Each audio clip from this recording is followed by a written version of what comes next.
In this chapter, the most important and good-to-know functions of the machine will be explained. Please remember, a safe and secure operation of the machine always has the highest priority.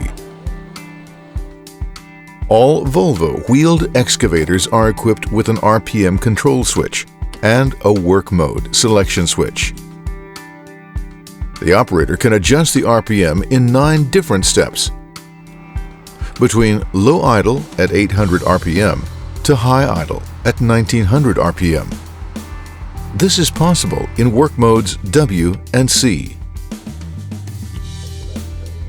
In park mode P, the machine is in preparation to shut off. No hydraulic function will work and the RPM is set to low idle. Travel mode T is dedicated for travel on public roads. The RPM is automatically adjusted with regard to your travel pedal position, just like a normal car. In this mode, if you lined up your superstructure to your undercarriage, there is no hydraulic function working except travel, brake, and steering.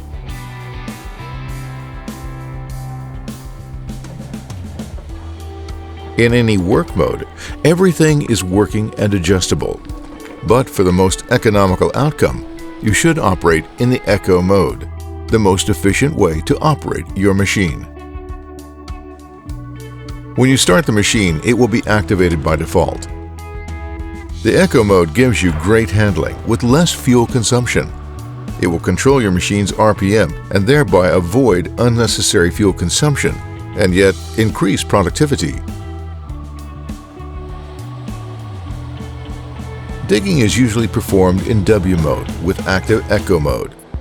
In this case, you operate the machine most efficiently, and it's still possible to reduce fuel consumption by reducing the engine RPM as necessary. For interruptions during your work, turn the auto idle function on to save fuel if the machine is not needed. This will decrease the engine RPM, but as soon as the operation continues, the RPM will go back to its original adjusted value. When digging in harder material, extra digging force might occasionally be required. In order to select the power boost, press the switch on the right-hand control lever. This will be indicated on the display. Now you'll have additional hydraulic pressure for a period of time selected in the machine settings, enabling you to fill the bucket faster. Press the button before entering the material. If the bucket gets stuck, pressing the power boost usually doesn't help.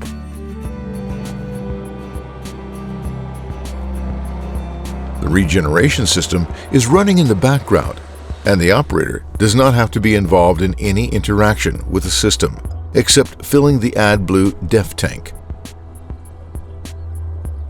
Volvo engines are equipped with a diesel particulate filter and with an additional AdBlue DEF injection system. The regeneration status can be checked in a monitor submenu. The level of the AdBlue DEF fluid is shown directly on the main screen, so you can assure that the AdBlue DEF level is correct.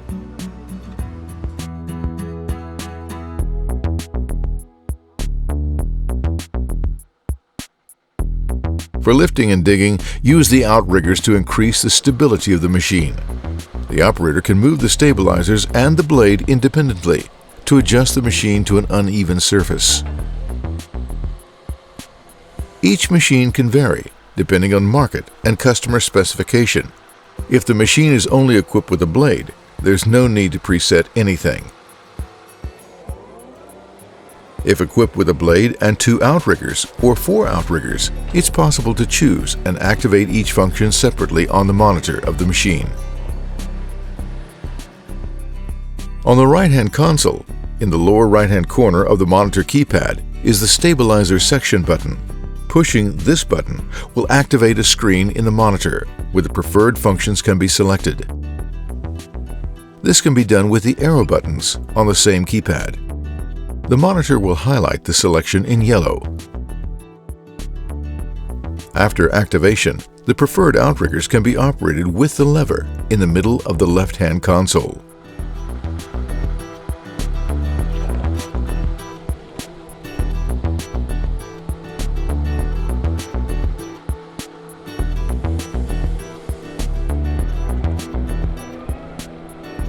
Residual pressure in the hydraulic system could lead to oil jetting out under high pressure, causing personal injury, even if the engine has not been running for some time. Always release the pressure before any kind of service on the hydraulic system is carried out. Read the operator's manual about how to place the machine in the correct service position. Make sure the attachments are secured on the ground. After engine shutdown, turn the ignition key to the running position. Do not start the engine. Move the control lockout lever up to unlock the system. Move the operating levers in all directions and the side switches on both levers to release pressure on all functions. And lastly, release the pressure in the tank by pressing the knob on the ventilation filter.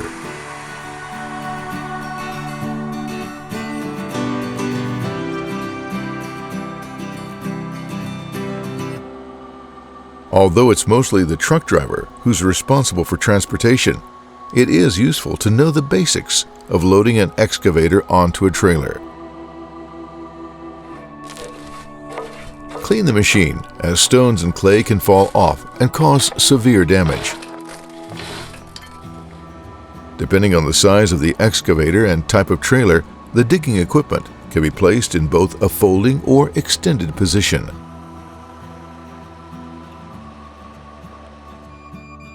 Release the pressure in the hydraulic system. Close the windows. Fold in the mirrors and any accessories that are likely to increase the transport width. Disconnect the main battery switch.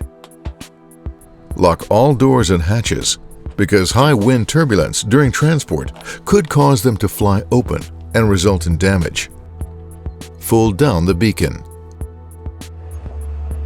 Use the anchor points on the excavator to secure the machine. Use the holes in the undercarriage to secure the machine. Chains are attached diagonally, lengthwise, and one chain is used to secure the cross movements. Make sure that the lowest possible transport height is obtained. If the excavator is too high, severe damage can be caused to bridges and similar structures. Walk around to check that everything looks normal and correct before transport.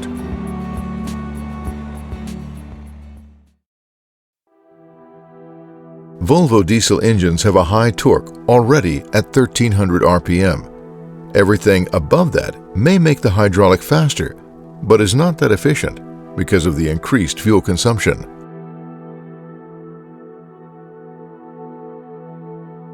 Select the best work mode for your application. Make sure the teeth are not worn out.